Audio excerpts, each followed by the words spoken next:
भारत अपनी आज़ादी का 75वां साल मना रहा है।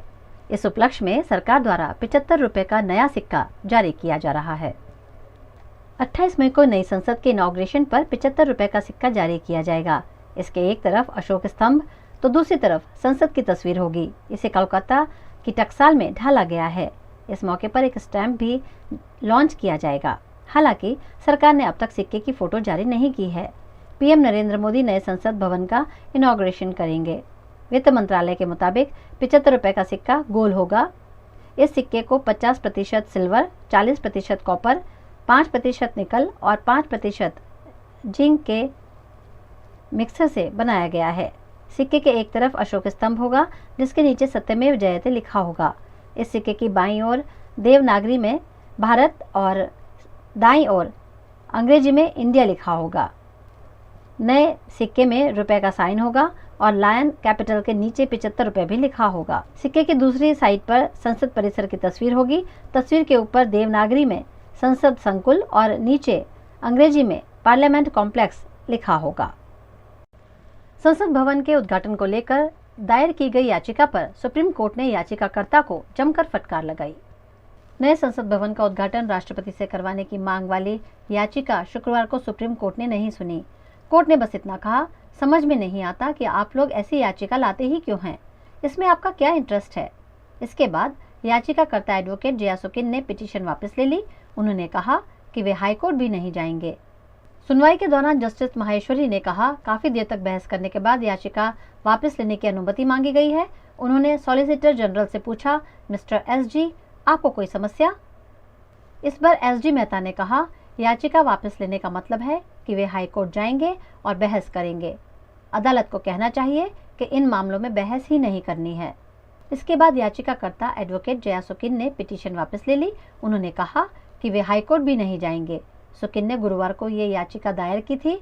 उन्होंने कहा था कि लोकसभा सचिवालय ने राष्ट्रपति को इनॉग्रेशन में न बुलाकर संविधान का उल्लंघन किया है। मामले में लोकसभा सचिवालय, गृह मंत्रालय और कानून मंत्रालय को पार्टी बनाया जाए। कांग्रेस के नेता राहुल गांधी को आखिरकार विदेश जाने की अनुमति दिल्ली कोर्ट द्वारा दे दी गई है। राहुल गांधी को 3 साल के लिए नया पासपोर्ट मिलेगा। इस मामले पर दिल्ली की राउज एवेन्यू कोर्ट में शुक्रवार को सुनवाई हुई। कोर्ट ने कांग्रेस नेता राहुल गांधी की नया पासपोर्ट जारी करने की याचिका मंजूर कर ली है, लेकिन कहा है कि कोर्ट का नो ऑब्जेक्शन सर्टिफिकेट केवल 3 साल के लिए ही वैध होगा।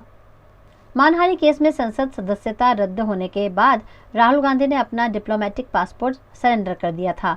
उन्होंने नया पासपोर्ट जारी किए जाने की मांग की थी। केंद्रीय विदेश मंत्री डॉक्टर सुब्रमण्यम जयशंकर 2 दिनों की नर्मदा जिला यात्रा पर हैं, जहां उन्होंने सांसद के तौर पर गोद लिए गांव का दौरा किया। केंद्रीय विदेश मंत्री सुब्रमण्यम जयशंकर ने गुजरात के नर्मदा जिले की मुलाकात ली और तिलकवाड़ा तहसील में सांसद आदर्श ग्राम योजना के अंतर्गत व्याघर गांव में स्मार्ट आंगनवाड़ी का भूमि पूजन किया। उन्होंने गरुड़ेश्वर तहसील के आमदला गांव जाकर यहां के ग्रामीण लोगों से बातचीत की और हेल्थ एंड वेलनेस सेंटर की मुलाकात की। इन 2 दिनों में वे डेडियापाड़ा, सागबारा आदि गांव की भी मुलाकात लेंगे।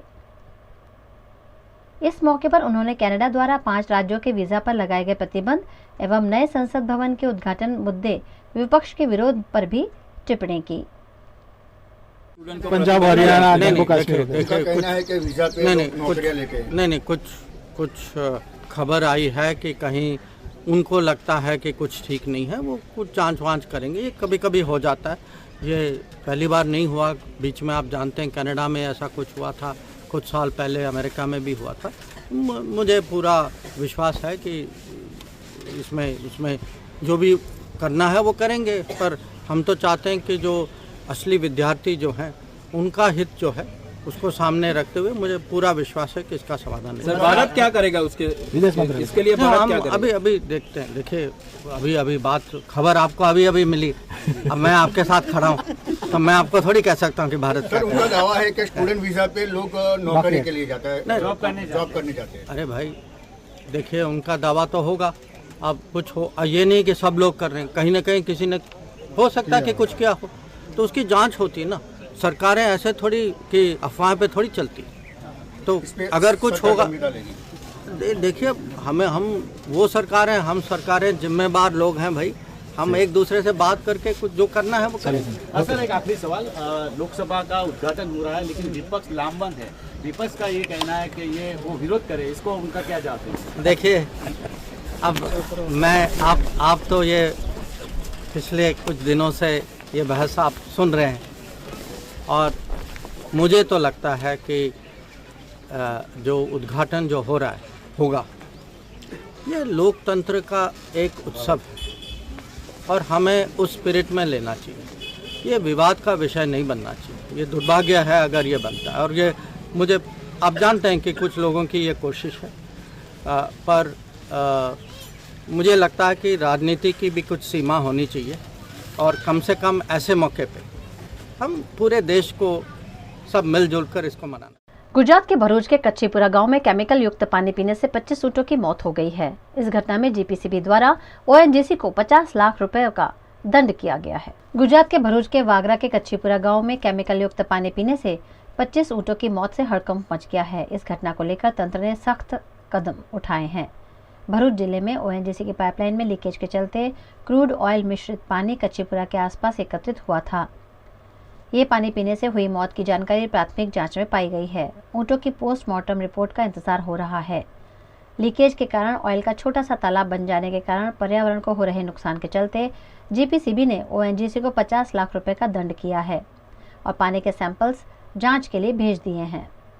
रिपोर्ट आने के बाद ओएनजीसी पर इससे भी अधिक सख्त कार्यवाही की जाएगी। ओएनजीसी ने तत्काल टेक्निकल टीम को घटनास्थल पर भेजकर लीकेज बंद कराकर वैज्ञानिक पद्धति से इसके निकाल की व्यवस्था की है। इस समग्र मामले में ओएनजीसी द्वारा किसी भी प्रकार का निवेदन नहीं दिया गया है।